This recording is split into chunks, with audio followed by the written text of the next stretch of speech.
करावं लागतं. आणि काय झालेलं आहे, आपण सध्याच्या युगामध्ये स्वतःच्या दुःखापेक्षा दुसऱ्याच्या सुखानं फार त्या ठिकाणी दुःखी झालेलो आहोत.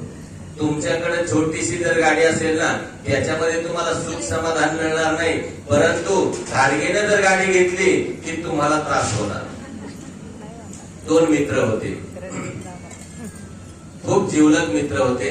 दोघांनी ठरवलं की स्वामी महाराजांची सेवा करायची, तपश्चर्या करायची. एक जण एका खोलीमध्ये तपश्चर्याला बसला, दुसरा एका खोलीमध्ये तपश्चर्याला बसला. 5-6 महिने उलटून गेले. खूप छान पैकी त्यांची तपश्चर्या सुरू होती.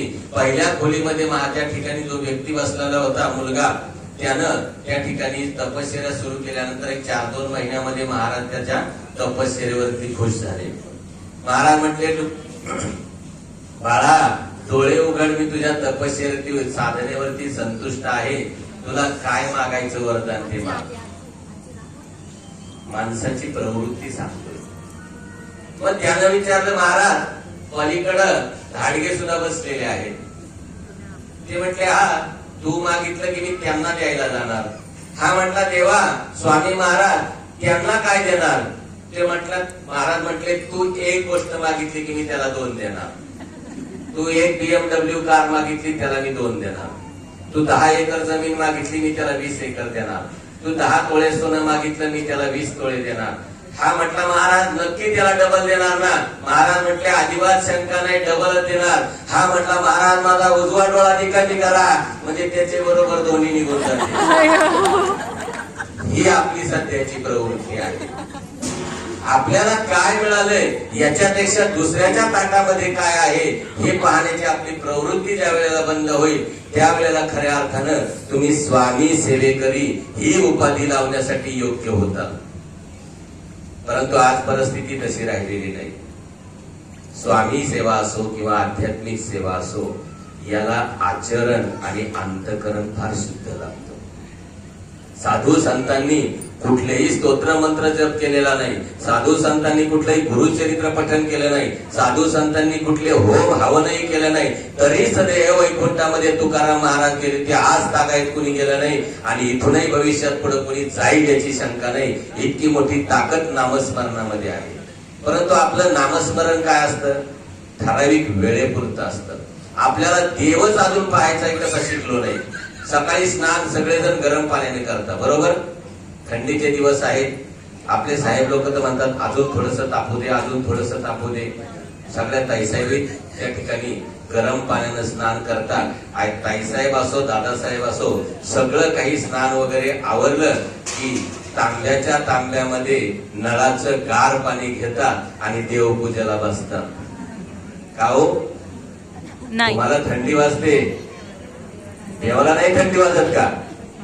मग हा भाव तुम्हाला कधी कळायचा की ती मूर्ती नाही, तो बाळकृष्ण नाही, ती गणपती बाप्पाची मूर्ती नाही, त्याच्यामध्ये साक्षात भगवंत आहे. त्याच वेळेला तुम्हाला अध्यात्म समजेल आणि त्याच वेळेला महाराज तुमची कामं करतील. काही काहींच्या तर देवपूजेच्या ताराच सांगू नका. अध्यात्म कशाबरोबर खातात हेच आपल्याला माहित नाही. कुठल्या देवाला हळदी कुंकू लागतं, कुठल्या देवाला अष्टगंध लागतो, कुठल्या देवाला भंडारा लागतो, ह्या 5 बोटांचं काम काय आहे? तुम्ही स्वतःला गंध लावता, कुठल्या बोटानं गंध लावता? महिला ताई साहेब, मधल्या बोटानं, बरोबर. ज्या वेळेला तुमच्याकडे घरामध्ये पितरांचा टाक असेल, त्याचं स्नान झाल्यानंतर ते पात्र पुन्हा धुवून आणायचं असतं.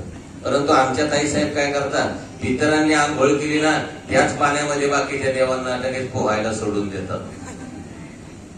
पितरांची पूजा झाल्यानंतर सगळ्यात अगोदर ओम भद्रम करणे विसृण्याम देवा भद्र पश्चिमाक्ष वीर्य जत्रा स्थिरे यज्ञ तुष्टु वासु तनु विवेशम देव हितम यदायु असं म्हणून स्वतःला कपाळाला गंध लावायचा असतो.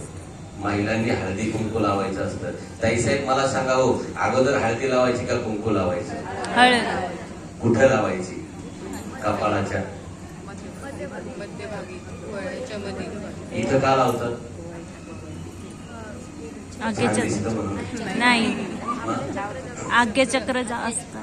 जणू देह ही पंढरी आत्मा पांडुरंग. तुमच्या शरीरातल्या आत्म्याची त्या ठिकाणी पूजा होती. हिंदू संस्कृतीने त्याला सौभाग्य देणं म्हटलेलं आहे. इकडे सुद्धा गंध लावताना 80% लोक तर गंधच लावत नाही. आमचे पुरुष मंडळी माहित नाही काय प्रकार आहे, परंतु सकाळी उठल्यानंतर त्या देहातल्या आत्म्याचं पूजन असतं आणि मग भगवंताचं पूजन असतं. मग अशा पद्धतीने जर आपण अध्यात्म करत राहिला, भगवंत जर पाहायची दृष्टी तुम्हाला जर मिळवायची असेल तर 24 तास त्याच्या सानिध्यात राहावं लागतं. कुरुक्षेत्रावरती जे युद्ध झालं त्यावेळेला भगवान श्रीकृष्णाने विराट रूप दर्शन दिलं होतं, पण ते फक्त 2च माणसांना दिसलं. लाखो करोडो सैन्य तिथं उपलब्ध होतं, परंतु फक्त अर्जुनाला आणि कोणाला, संजयला, ज्याला भगवंतानं दिव्य दृष्टी दिली होती की कुरुक्षेत्रावरती जे काही चाललंय ते हस्तिनापूर मध्ये बसून आंधळ्या धृतराष्ट्राला सांगायचं. म्हणून ह्या 2च व्यक्तींना दिव्य त्या ठिकाणी विराट रूप दर्शन झालं. पण तुम्ही म्हणताल बाकीच्यांना का नाही झालं? ते बाकीचे सुद्धा तुमच्या माझ्यासारखे फक्त सप्तापुरतेच केंद्रात यायचे आणि अर्जुन मात्र 24 तास भगवंताच्या सानिध्यात होता. अध्यात्म फार सोपं बी आहे आणि फार अवघड बी आहे. इथून गेल्यानंतर आपण इतकं काही आपल्या प्रपंचामध्ये रममान होतो की त्या प्रपंचामधल्या उपाध्या जर तुम्हाला सांगितल्या तर तुम्ही म्हणताल खरंच आपण प्रपंच करतो, हा इतका प्रपंच चांगला नाही. माझा मुलगा 5वीला होता त्यावेळेला मला पप्पा म्हणायचा. आता तो इंजिनियर झाला, 4 मुलामध्ये तुम्हाला नक्की म्हातारा म्हणत असेल. मुलांची चर्चा चालते ना किंवा माझं म्हातारा असंच आहे, माझं म्हातारा तसंच आहे. ज्या वेळेला त्याचं लग्न होईल त्यावेळेला नवरा बायको मध्ये चर्चा होईल आणि मग त्यावेळेला माझा मुलगा त्याच्या सौभाग्यवतीला म्हणेल, जाऊ दे, माझ्या त्या थेरड्याचं काय मनावर घेते, किती चांगल्या चांगल्या उपाध्या मला मिळाल्या आणि मी तो प्रपंच बिंबीच्या देठापासून करू राहिलो. ज्यांच्यासाठी आपण करतो ना ते सुद्धा 5 मिनिटं सुद्धा स्मशानभूमीमध्ये थांबणार नाही. असा जगामध्ये कोण आहे हो? मी सुद्धा त्याच्यामध्ये आहे. माझं माझ्या आई वडिलांवरती खूप प्रेम आहे. माझ्या आईच्या अंगावर 10 तोळे सोनं होतं, परंतु मी ते सगळं काढून घेतलं आणि नंतर अंत्यसंस्कार केला. इतके आपण स्वार्थी आहोत. म्हणत नाही माझी सोन्यासारखी आई गेली, त्या सोन्याला चाटू काय मी. हे जीवनातलं सत्य ओळखायला शिका. आणि हेच त्या ठिकाणी अंत्यसंस्कार झाला की घरी येतात आणि घरी आलं की लगेच काय म्हणणार माझा मुलगा, त्या गोधडीवर पप्पा झोपत होते हे टाकून द्या. हा माझ्या पप्पाचा चष्मा आहे तो सुद्धा वापरू नका. पप्पाचं घर त्याला चालतं, पप्पाची गाडी त्याला चालती, पप्पाचं 10 तोळे सोनं त्याला चालतं, फक्त पप्पाची गोधडी त्याला चालत नाही. किती शोकांतिका आहे. आणि हे करत असताना जर तुम्ही आध्यात्मिक सेवेमध्ये जर आला तर तिथं जसं तुमचं वय वाढल तशी तुमची उपाधीही वाढते. अगोदर मला दादा म्हणायचे केंद्रात यायचं पूर्वी, आता धाडगे काका झालो. 60-70 वर्ष तुमच्या आशीर्वादाने जर जगलो तर आजोबा म्हणून सुद्धा उपाधी मिळेल. इतकं ज्ञान किंवा इतका मान सन्मान फक्त आध्यात्मिक सेवेमध्ये तुम्हाला मिळतो आणि याच्यापासून तुम्ही वंचित आहात. केंद्रामध्ये फक्त दत्त जयंतीला उत्सवाला महाराज उपस्थित असतात अशातला भाग नाही. एखाद्या गल्लीमध्ये जर तुम्हाला काही काम करायचं असेल तर तुम्ही त्या नगरसेवकाकडे एकटं जाऊन तुमचं कधीच काम होत नाही. समाजाला ज्या वेळेला बरोबर घेऊन जाता त्यावेळेला तो नगरसेवकही म्हणतो नाही आता जनता आलेली आहे, यांचं काम करावंच लागेल. तसं ज्या वेळेला तुम्ही समुदायाने इकडे येतात त्यावेळेला महाराज म्हणतात आता मात्र प्रत्येकाचं काम करावं लागेल, कारण की आता जनता समुदायाला आली. म्हणून केंद्रामध्ये येण्याचा अट्टहास याच्यासाठी, यांची बडबड ऐकावी माझी ऐकावी म्हणून तुम्हाला बोलवत नाही. इथं आल्यानंतर तुम्हाला जे मिळतंय ते तुम्ही ग्रहण करून आत्मसात करून आपल्या जीवनामध्ये बदल करायचा आहे. सगळ्यात महत्वाचं म्हणजे आध्यात्मिक सेवा करणाऱ्या माणसाकडं खूप विनम्रता लागते. करा बरं तुम्ही प्रत्येक जण आपल्या हृदयावरती हात ठेवून, मी खरंच तेवढा विनम्र आहे का? मी तरी सांगतो माझा सुद्धा कधी कधी पारा सरकतो. आणि मग काय आपण स्वतःला सेवेकरी बनवतो? साधू संतांचे चरित्र जर वाचन केलं तर काही त्या ठिकाणी समाजानं कितीतरी त्रास दिलेला त्या संतांना, तरी त्या संताने जो जे वांछील तो ते लाहो प्राणी जात, असं ज्ञानेश्वर माऊली म्हणतात की ज्याला ज्याला भगवंता जे जे पाहिजे ते दे. ते म्हटले नाही तेव्हा यांनी मला लई त्रास दिलेला आहे, यांचा सगळ्यांचा सत्यानाश होऊ दे आणि माझं एकट्याचं चांगलं होऊ दे. याला म्हणतात संत. ज्याचे 6 षडरिपूंचा अंत झाला त्याला म्हणतात संत.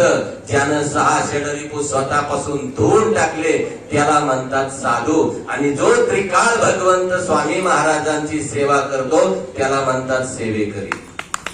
तुम्ही ठरवा, तुम्ही त्रिकाळ सेवा खरंच करता का? मतलबापुरतं भगवंत करून किंवा मला कोणीतरी चांगलं म्हणावं म्हणून अध्यात्म करायचं नाही. इथं चित्रगुप्त वही आहे ना? हा. पण तुम्ही दिवसभर काय सेवा केली ती त्याच्यामध्ये नोंद केली जाते. मग इथं जर 7 दिवसासाठी चित्रगुप्त वही जर वापरत असतील तर वरती एक माणूसच ठेवलेला आहे. हा काय काय बोलतो, हा कसा वागतो, हा घरातून निघल्यानंतर कशा पद्धतीने इथपर्यंत आला, याचं सगळं टिपण तिथं चालू आहे. 7 दिवसाचं इथं आहे तर किती 51 वर्षाचं तिथं आहे माझं. म्हणून 7 दिवसात फक्त चांगलं व्हावं म्हणून नाही करायचं. 51 वर्षामध्ये किती काय काय झालंय हे डोंगर एवढं आहे. आणि कर्म हे कधीही कोणाला चुकत नाही. पूर्वी आजी आजोबा म्हणायचे एखाद्याला जर चांगलं बोलता येत नसेल तर वाईटही बोलू नये. त्याचं शास्त्रीय कारण तुम्हाला आज सांगतो की मी आता जेवढी बडबड करतोय ती चांगली असेल वाईट असेल ही वातावरणामध्ये विलीन होत नाही. तसं एखादं